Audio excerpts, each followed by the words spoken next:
Всем привет! На связи Харьков. Первый снег накрыл город, будто пытаясь хоть немного приглушить тревожные звуки последних дней.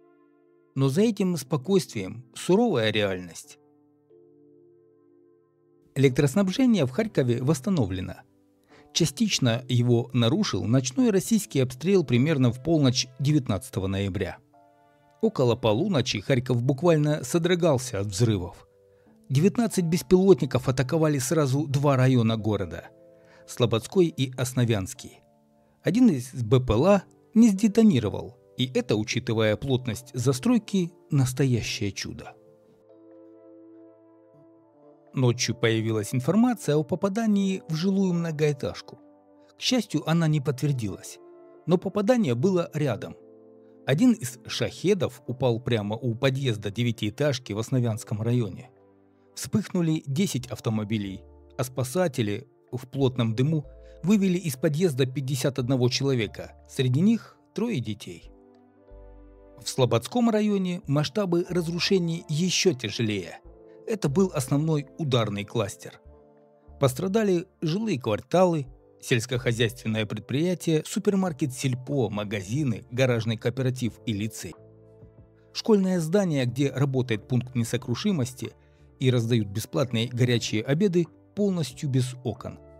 Всего в 2 районах повреждено 53 дома, выбито 4000 окон.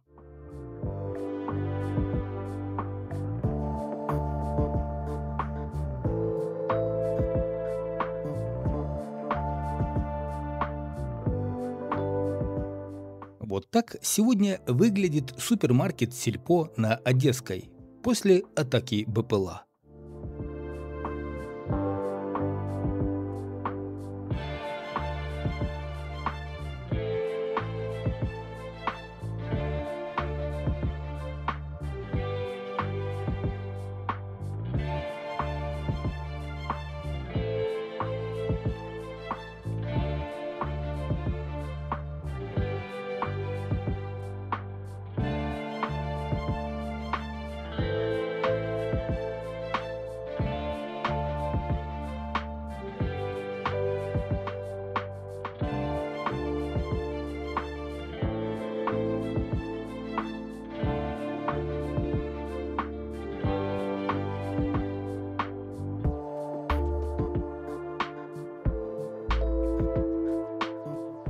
Из-за повреждения трансформаторной подстанции в городе возникли проблемы с электротранспортом.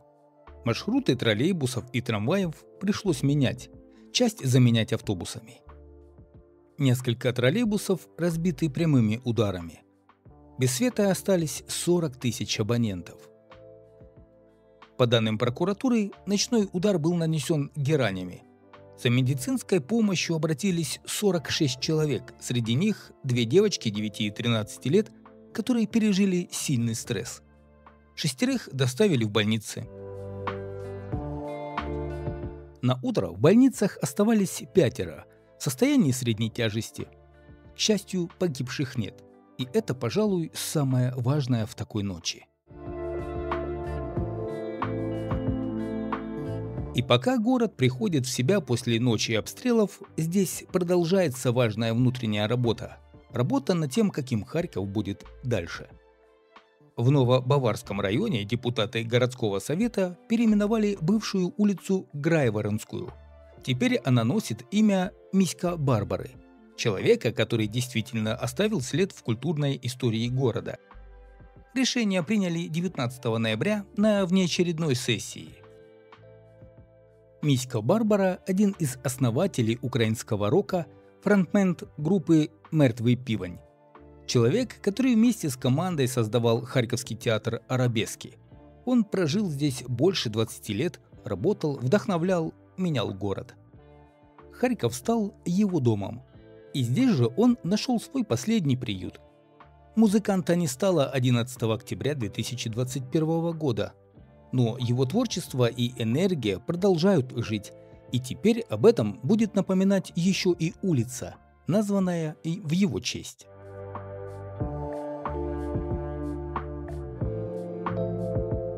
Но, пожалуй, самое тяжелое, о чем сегодня говорит Харьков, память о детях, чьи жизни забрала война. 20 ноября во Всемирный день ребенка в саду Шевченко собрались сотни людей. Городская и областная власть, правоохранители, семьи погибших, просто неравнодушные харьковчане. Здесь дополнили мемориал погибшим детям новой композицией – гранитными кубами, на которых выбиты имена мальчиков и девочек, чья жизнь оборвалась из-за российских ударов. Мемориал открыли только в прошлом году, и он уже растет. И это самое страшное. К мемориалу приносили цветы, мягкие игрушки, все то, что в нормальной стране дарили бы детям на праздники, а не в память о них.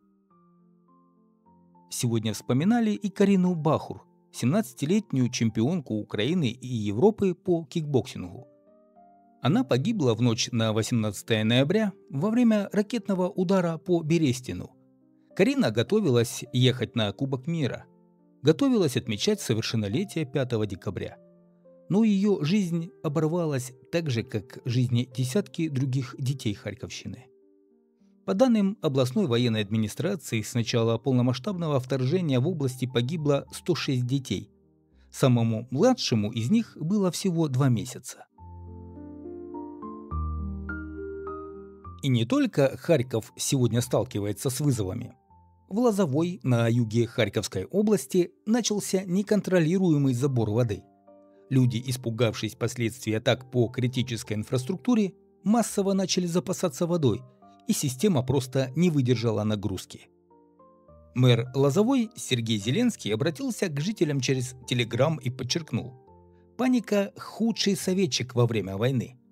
По его словам, причины, вызвавшие такой ажиотаж, пока безосновательны, хотя частично ситуация действительно связана с вражеским ударом по критическим объектам.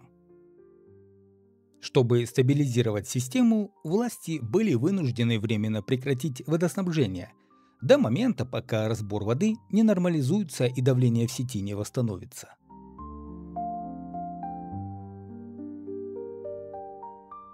И несмотря на все сложности, Харьков продолжает жить и готовится к новогодним праздникам. Станции Харьковского метрополитена уже начали украшать к Новому году. Главную новогоднюю елку города установят снова в метро, уже в 4-й раз. Празднования под землей стали вынужденной реальностью войны. Но городские власти уверяют, Харьков будет украшен.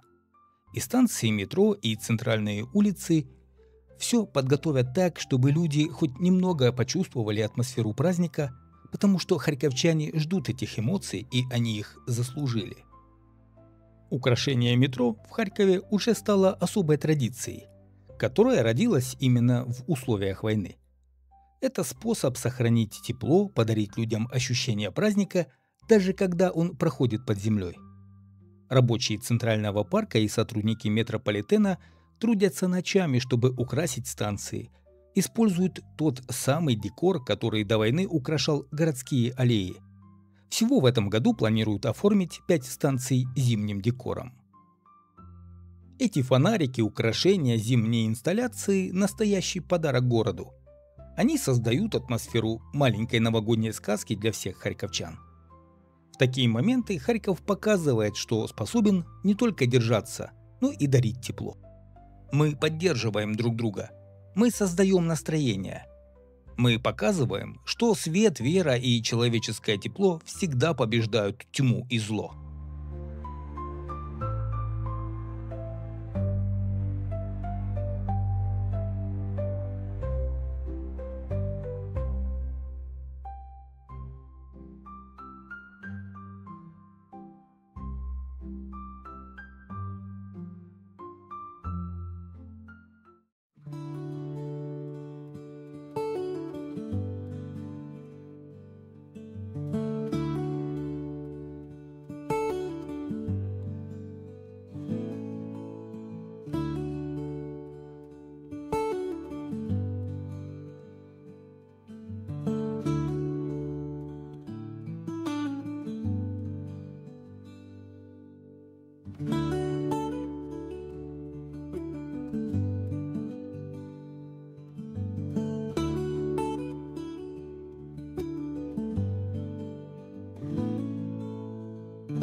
Ba-ba-ba.